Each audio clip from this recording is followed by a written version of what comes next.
Gali potensi, raih prestasi. Satu hati, satu frekuensi. Hai Sobat Spegesa, welcome back to Spegesa Podcast bersama dengan aku Nathan. Wah, sudah cukup lama ya kita tidak bertemu karena alhamdulillah aku sudah kelas 12 dan sebentar lagi akan memulai kehidupan yang sesungguhnya, jadinya aku jarang-jarang banget nih tampil di podcast. Nah, hari ini Sobat Spegesa, kita kedatangan tamu istimewa yang tentunya warga Pemalang sudah mengenal beliau.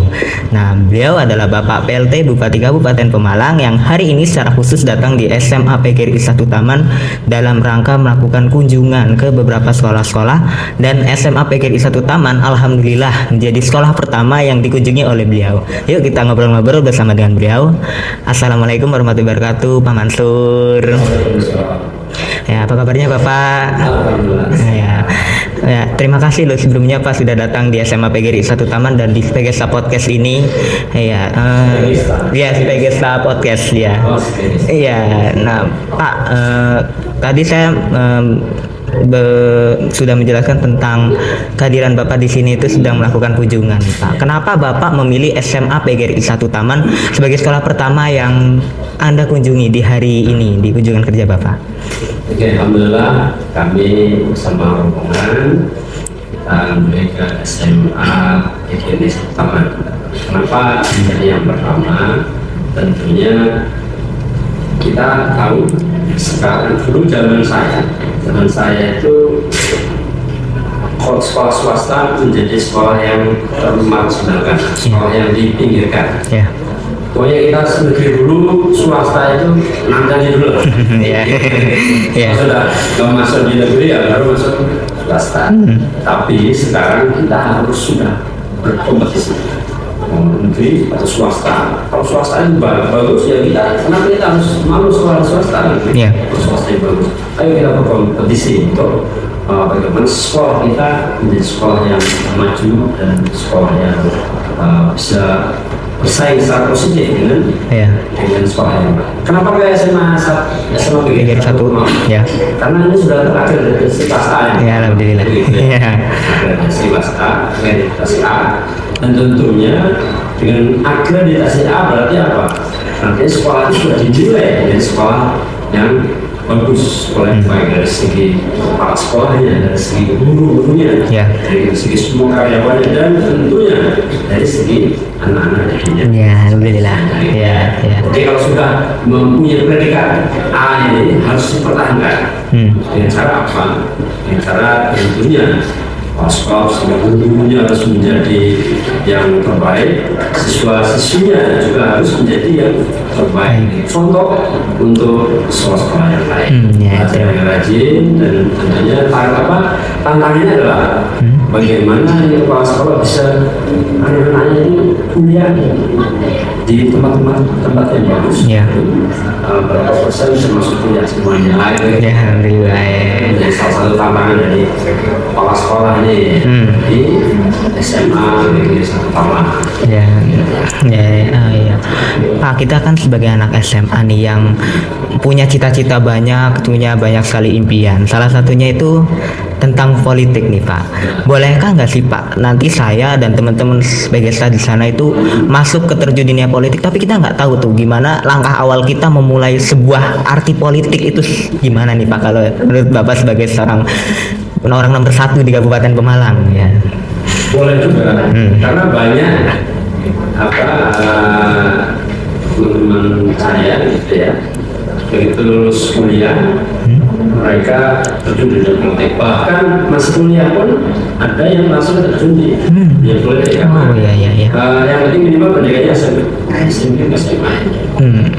SMA ya kayaknya ya. SMA bisa menjadi anggota dewan misalkan, atau menjadi bupati atau wakil bupati dari politik, boleh saja minimal SMA pendidikannya. Tetapi saran saya fokuslah dulu pada pendidikan.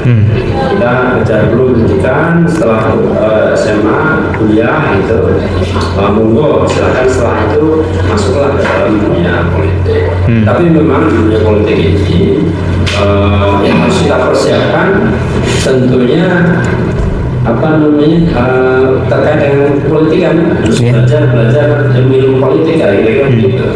Atau misalkan kalau kita mau menjadi bupati atau anggota dewan dan sebagainya, ya harus menjadi pengusaha dulu nih. Nah gitu. Tapi kalau di PNS, ASN ternyata nggak boleh di terjun praktis ya, di politik praktis langsung. Tapi mereka punya hak untuk memilih.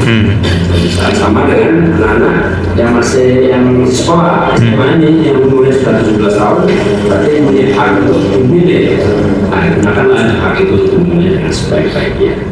Jadi boleh saja kita terjun ke politik, tetapi kita tahu perpolitikan harus belajar politik dan sebagainya. Tapi yang saran saya, kuliah dulu, kita kerja ilmu, karena dengan ilmu kita akan merubah nasib kita, merubah kalau dari segi ekonomi akan merubah ekonomi.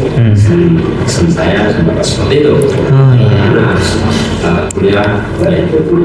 Ya berarti sebagai anak SMA nih Pak, berarti pemilu itu kan adalah awal dari sebuah dimulainya politik seorang anak ya. Kita apalagi kita anak SMA ini baru saja Pak kemarin kita melakukan perekaman KTP dan juga beberapa anak mungkin sudah terdaftar di DPT nih Pak. Berarti kita sebagai seorang pemilih pemula itu harus ngapain Pak supaya memilih pemimpin yang baik sekaligus menjadi bagian agar Pemalang dan Indonesia itu punya pemimpin-pemimpin yang bagus itu ketika pemilihan itu mereka harus ngapain kita sebagai pemilih pemula menurut Bapak? Oke, ini nanti di bulan Februari. Ya. Februari 2024 ada pilihan presiden dan legislatif. Ya. Presiden dan legislatif nanti di bulan November sementara atau mungkin nanti sama juga September saya kurang tahu. November itu nanti ada yang kepala daerah. Ya. Nanti mungkin yang umurnya di 17 tahun sudah di bulan Februari berarti punya hak untuk memilih. Bagi anak-anak SMA atau pemilih pemula itu diharapkan yang pertama pilihlah berdasarkan hati nurani. Dan saya yakin untuk anak-anak milenial itu kalau atau generasi Z atau kalau milenial itu punya apa namanya itu punya tadi saya bilang tadi punya pemikiran dan apa namanya idealisme ya ego punya idealisme masih punya idealisme tapi jangan terpengaruh dengan godaan atau rayuan nanti dengan sesuai aturannya. Pelajari misalnya kita ada orang yang mau dipilih orangnya A, B, C, D seperti apa sih rekodnya dilihat rekodnya A seperti apa, dari mana, dan juga ini seperti apa, dan kerjanya di mana, ada track recordnya. B juga gitu. Pilihlah yang track recordnya baik, yang recordnya baik, dan sesuai dengan hati nurani, jangan terpengaruh dengan politik pragmatisme, politik pragmatisme yang sekarang sedang marak itu. Politik pragmatisme itu dengan money politik, itu politik pragmatisme. Kalau anak-anak Z atau milenial ini punya idealisme sendiri, dan biasanya mereka akan mencari nih seperti apa sih orang ini dan sebagainya. Gunakan haknya itu dengan sebaik-baiknya dan sampai terpengaruh dengan hal-hal yang akan merusak tadi yang merusak demokrasi dengan cara-cara yang kurang baik begitu. Nggak akan menghasilkan para pemimpin yang kurang berkualitas Oke. Nah, jadi sobat Spegesa nih buat di luar sana, dari Pak Bupati langsung kita sebagai Gen Z dan pemilih pemula jangan sampai terayu yang namanya money politik ya Pak ya, dan juga carilah pemimpin yang dari hati nurani kita, bukan dari kata orang lain apalagi kata uang. Nah, ini Pak, generasi penerus bangsa itu kan bukan sekedar nanti dihadapkan dengan tahun politik, tapi juga di sini itu makin marak yang namanya narkoba nih Pak. Narkoba itu bisa sekarang istilahnya sudah SU semua umur. Nah, semua umur sudah bisa terkena narkoba nih Pak. Saya dengar-dengar di pemerintah Kabupaten Pemalang itu telah menciptakan sebuah program namanya Kampung Tangguh Narkoba. Nah, dari Pemkab Pemalang sendiri nih Pak, adakah program khusus nih untuk anak SMA SMK yang masih sekolah nih khususnya agar anak-anak ini terhindar dari yang namanya narkoba dan juga say no to narkoba gitu Pak? Ada ya. Betul. Kemarin kita bekerjasama dengan polisian, dengan TNI Polri. Kita ada kampung-kampung anti narkoba. Ya. Nah, itu harapannya sebelum masuk ke desa-desa atau kampung-kampung sudah terpagari dulu. Sudah tidak ada narkoba masuk ke desa-desa. Sehingga tidak bisa mempengaruhi manusia-manusia atau orang-orang yang ada di desa tersebut. Harapannya begitu kan.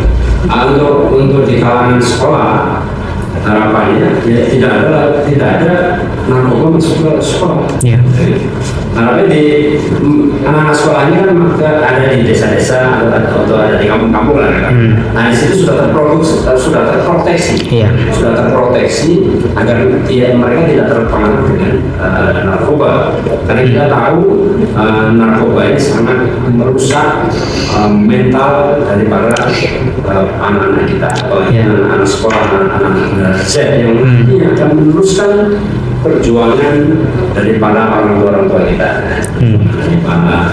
Sehingga dari sinilah harus kita jaga sehingga di ke depan menjadi generasi-generasi yang akhlakul karimah, generasi yang baik, yang punya mental luar biasa, secara emosional maupun mental secara spiritual. Harus kuat untuk karena nanti bangsa Indonesia ke depan kata Pak Jokowi kan 2045 menjadi generasi Indonesia Emas ya, Indonesia ya. Sumber daya manusia harus sumber daya manusia mas-mas ya. Bukan mas. Orang yang punya potensi yang tadi akhlakul karimah, yang punya mental spiritual yang ya, berarti ini Sobat Spegesa dari Bapak Bupati sendiri berpesan pada kita bahwa kita harus menjadi siswa yang akhlakul karimah, dekat dengan agama dan juga mengutamakan pendidikan. Kalau Sobat Spegesa di luar sana yang mau jadi politisi, mau jadi dokter, guru atau bahkan seorang petani pun harus tetap belajar ya Pak Mansur ya, supaya mereka tanpa habis usia. Iya, tiada kata berhenti untuk belajar ya.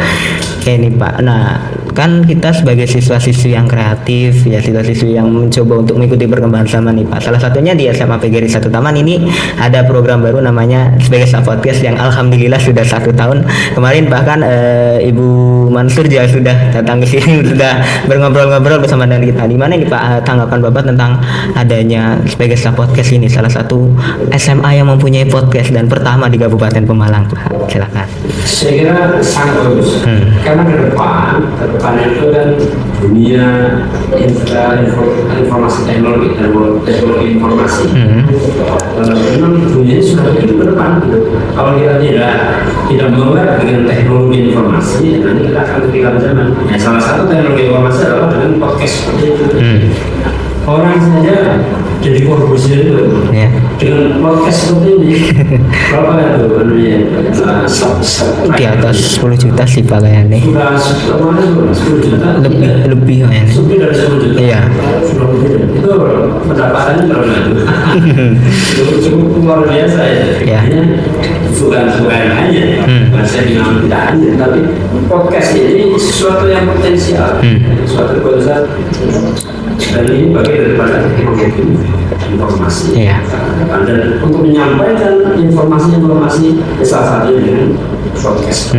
Bisa niru nih seperti di kawasan bisa niru seperti ini. Dengan seperti podcast seperti ini bisa share ke masyarakat informasi terkait dengan pembangunan informasi yang lain di Kabupaten Malang bisa ditiru nih sebenarnya. Ini Pak, satu lagi terakhir nih Pak, apa harapan Bapak untuk seluruh siswa-siswi di Indonesia, di Kabupaten Pemalang khususnya sebagai generasi penerus bangsa untuk Pemalang dan Indonesia? Silakan Pak. harapannya sekolah karena salah satu negara maju atau pemerintah maju atau pemalang maju itu dari pendidikan. Karena sekolah, karena pendidikan, karena terpintar itu memajukan negara. Dan sekaligus secara pribadinya mereka juga akan naik sekolah dengan dan tapi jangan lupa tadi yang saya pesan saya itu jangan hanya belajar saja, jangan hanya belajar formal saja, tapi harus dengan kegiatan seperti ini.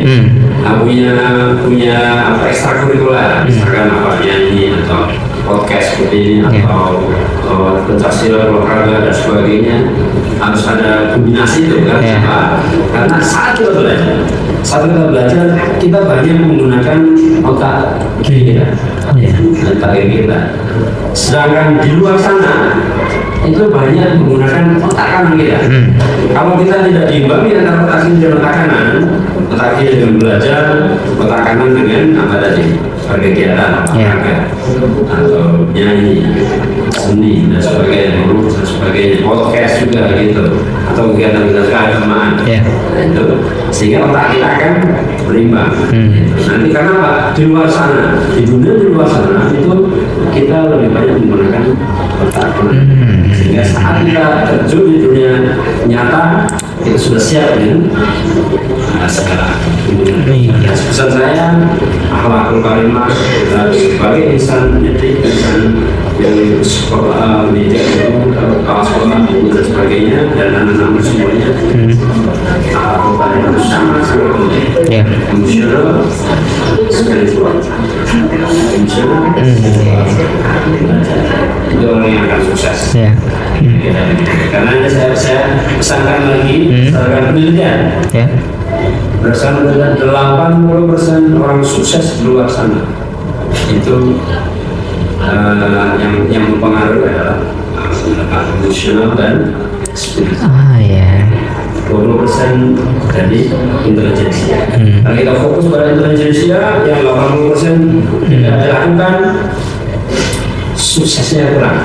Jadi ayo anak-anak semuanya seluruh Kabupaten Malang belajar yang rajin sebagai peningkatan intelijensia, hormati orang tua, hormati guru, hormati yang lebih tua, sayangi sesama teman, bergotong royong dengan sesama teman, bantu sesama teman.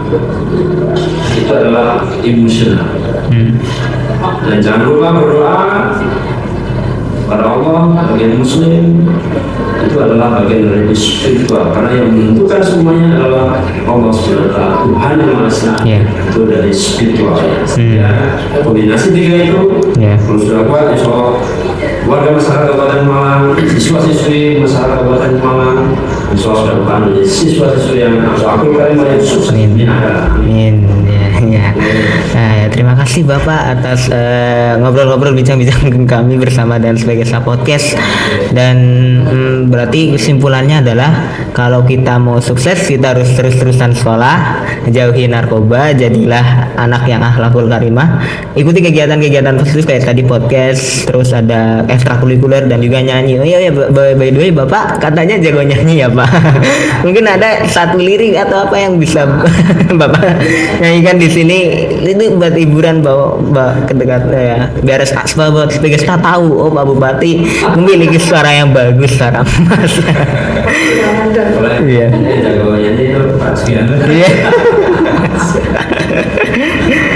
Oke, saya kira apa kita hobi apa aja boleh, kemudian apa aja boleh, olahraga boleh, nyanyi boleh, terus itu untuk refreshing, refreshing apa saja. Kalau nyanyi nanti di komunitas. Iya, terima kasih Bapak Mansur dan semuanya sudah datang di SMA PGRI 1 Taman ya. Terima kasih juga telah waktu dan kesempatannya. Ada satu lagi ya Pak. Oh iya, silakan Pak ya. Kita bisa jauh dari SMA PGRI 1 Taman. Ya. Oke, Terima kasih.